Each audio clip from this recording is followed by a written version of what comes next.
азыркы балдарга билим бериш үчүн азыркы мугалим болом деген студенттер окуш керек.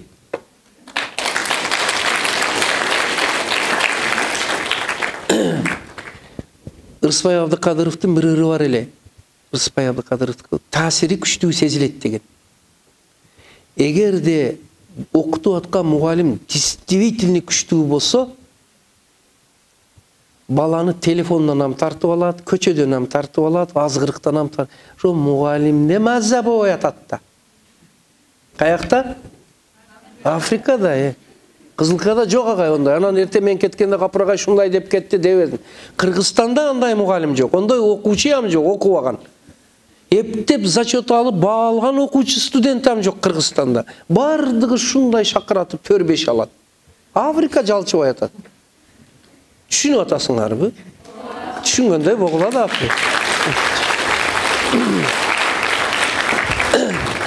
Ошол урматтуу студент, азыр ошого келебиз биз. Немеге бир жообуну айттым.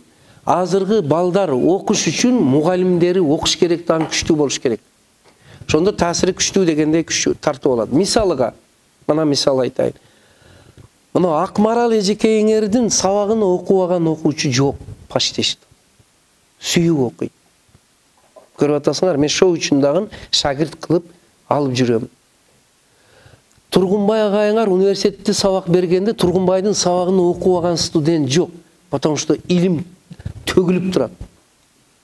Силердин да мына эжекей билими күчтүү агай эжекейдин сабагын окубай кое албайсың да, ол күнөө.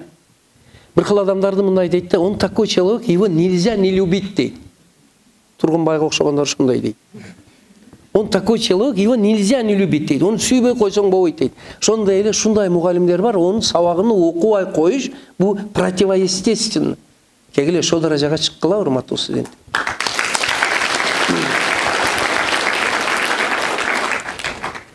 Билимиңер алмаздай жаркырап турса, балдар худду балга тартылган арыдай өздөрү келет, Кудай кааласа. Силер ошондой балдар болуп чыгасыңар. Кийинки акыркы суроо кайсы калды дагы? Бул жакта мына бир топ суроо келиптир, мен айтайын. Агай, сиз балдар неге окуусу келбей калды? Балдар дегени студенттер дегени да эми. Башкача айтканда биз дегени. Окуусу келбей деген суроого жооп таптым дегенди айттыңыз, ошону айтың деп сурап атат да энди. Ошого келдик эми. Мен эмне үчүн бир аз узак кириш сөз айттым. Бая киргенимде менин алдымда статуялар эди. Супсак көздөр эди. Мен манабу даражага алып келиш үчүн агай шунча сүйлөшүмө туура келди да. Ана энди мен өзүмдүн темама жакындайм. Баягысы бардыгы мотивация эди. Ойготуш эди. Супсак көздөргө сөз айтсаң, ол жукпайт эди. Азыр уже көзүңөрдө мындай энергетика чыга баштады. Бетиңерде сал жылмайып пайда болду, кан жүрдү, сал живой адам экениңерди көрө баштадым. Хайриет, шуну жоготпогула, урматтуулар. Макулбу? Же мени сынадыңарбы? Конечно, агай эжекейиңерге мынтип отурбайсыңар, эми мага мени сынадыңар да. Кана бир көрөйүкчү деп. Анда кеттик. Азыркы балдар эмне үчүн окубайт? Азыркы заман информациялык коо. Мен колдагыла мындай кылып. Бийик көтөргүлө. Ал мээге батпайт. Ахырга чыгып баргыла. 3 тонналык машинага 9 тонна жүк арткандай көп башка жүк, нагрузка. Энди агандарга да 3 грамм сезбегендер бар. Ана шо үчүн балдар азыр окубайт бир себеби. Аны неме кылдык дегенде шо үчүн мына китепти жаздым. Кандай кыса окуусу келбеген балдар окуйт. Анын себеби мындай экен. Силер информацияны негизини бөлүп алып келгиле, колду ал. Негизини бөлүп алып келе бер колуңарды. Сыгып хоп деп сууну аласыңар дагы. Кандай кылып негизини алыш керек. Ана ошону үргөтө турган методдун аты неме экен? Анткени балдар, информациянын көптүгү силердин мээңерди чарчатат.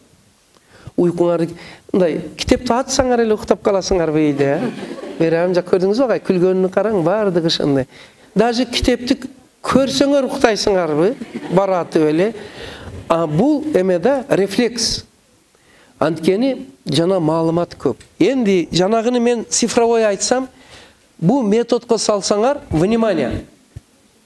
100 бетти 10 бет, 10 бетти 1 бет, 1 бетти 1 абзац кылып берет. Ана шондой методика. Тазаям силерге керек бекен. Шуну издеп жүрөсүңөр.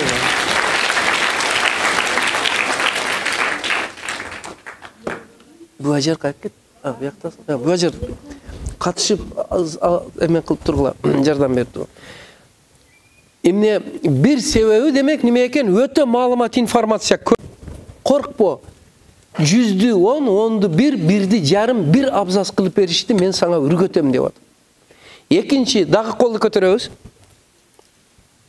Угапыр агай чакырсак, табып алган 2 кол экен деди да агай. Менде амеле 2 кол бар эди деди да. Энди мындай кылып алып келгиле. Көзүңөрдүн алдыга апаргыла мына. Мынау силердин мээңердин макети, ар бир адамдын. Мынау мээңер, тикте бир көрүп алгыла. Мээңердин макети агар бар болсо мээңер. Заряжай мозги, если есть дейт го. Көрдүк, а? Эгерде карагыла энди. Азыр моментальный эксперимент кылабыз, бу ажар. Жардам бересиңби орта эжекең менен? Минутасыга хронометраж кылабыз, Пазилеткан. Жардам бересиз. Силер маалыматты жеңил, без нагрузка, ана энди темага өттүк. Энди мен темама келдим ага. Өкүнүчтүүсү баятан бери мен даярдаш менен кетип калдым. Внимание. Эгерде силер минутасыга 200 сөз, 250 сөз окусаңар, мындай бийик көтөргүлө. Энди манжаны бат кыймылдаткыла мындай кылып. Шондо 250 болгондо мээңер 40 миллиардтан 100 миллиардка чейин нейрондор бар, биологдор болсо билет. Нейрондордо ассоциация, ойгонуу, козголуу, байланыш пайда болот. Билим алуу өзү ошол нейрондордогу ассоциация болот. Бирок азыр иш жүзүндө бизде минутасыга окуу 250ге жетпей атат. Манау 250ге жеткен да кайта көтөргүлө. Мандакы Lexus'тун мотору да иштейт. Поршун. Мына, машина иштейт.